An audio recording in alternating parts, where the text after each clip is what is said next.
Kamusta sa lahat? Para sa ating DIY ngayon, kakailanganin natin ng lumang kaldero na hindi na ginagamit. Sa ilalim ng kaldero, kailangan nating idikit ang styrofoam na ginupit ko nang hindi ipinakita sa kamera.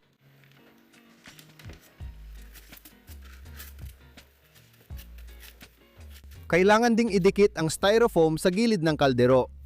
Ginupit ko na ang mga piraso ng styrofoam nang hindi ipinakita sa kamera at idinikit ko paikot. Itutuloy, ganito ang dapat kalabasan.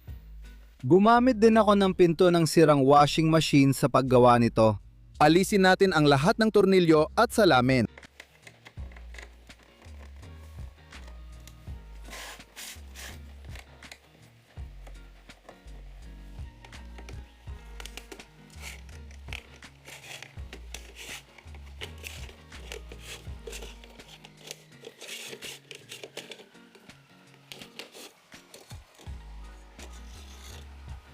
Kailangan mong mag-drill ng dalawang magkatapat na butas sa isang bahagi ng kaha, tapos mag-drill pa ng ilan sa magkabilang gilid.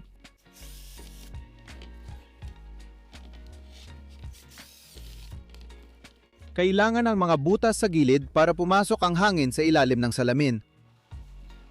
Sa mga butas na ginawa nating magkatapat, ipasok natin ang mga bolt na size at higpitan ang mga nut.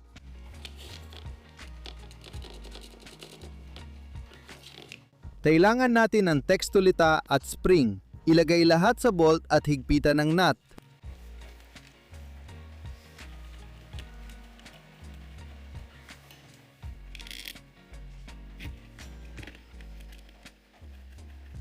Ito ang pang-ipit na gagamitin para idiin ang takip sa kaldero. Ngayon, ilalagay natin ang salamin ng baliktad, hindi gaya ng dati. Sinisara ang kabilang bahagi ng kaha at hinigpitan ang tornilyo.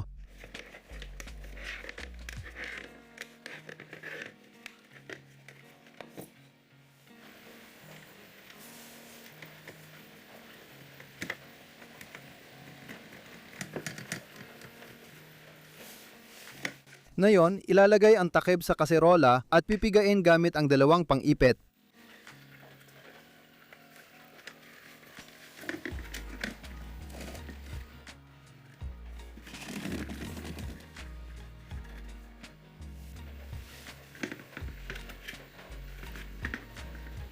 Tapos na tayo. Ngayon, panoorin ninyo kung paano gamitin ang aparatong ito. Nilalagay natin sa kaserola ang basong lupa na tinamnan ko ng buto ng pipino. Gaya ng napansin ninyo, ito ay naging isang mini greenhouse para sa pagpapalaki ng punla. Ngayong taon, malamig ang tag-init kaya hirap tumubo ang mga pipino. Isinasara natin ang takip at nilalagay ang greenhouse sa angkop na lugar tulad ng balkonahe. Ako naman, sa hardin ko ito inilagay. Dahil sa styrofoam, hindi lalamig ang kaldero at papainitin ng araw ang loob sa pamamagitan ng salamin. Makalipas ang ilang sandali, tumubo na ang mga pipino at pwede nang itanim ang mga punla sa hardin. Kung nagustuhan ninyo ang proyektong ito, mag-like kayo sa video at ibahagi ito sa mga kaibigan ninyo. Maraming salamat sa panonood at paalam sa lahat. Itutuloy!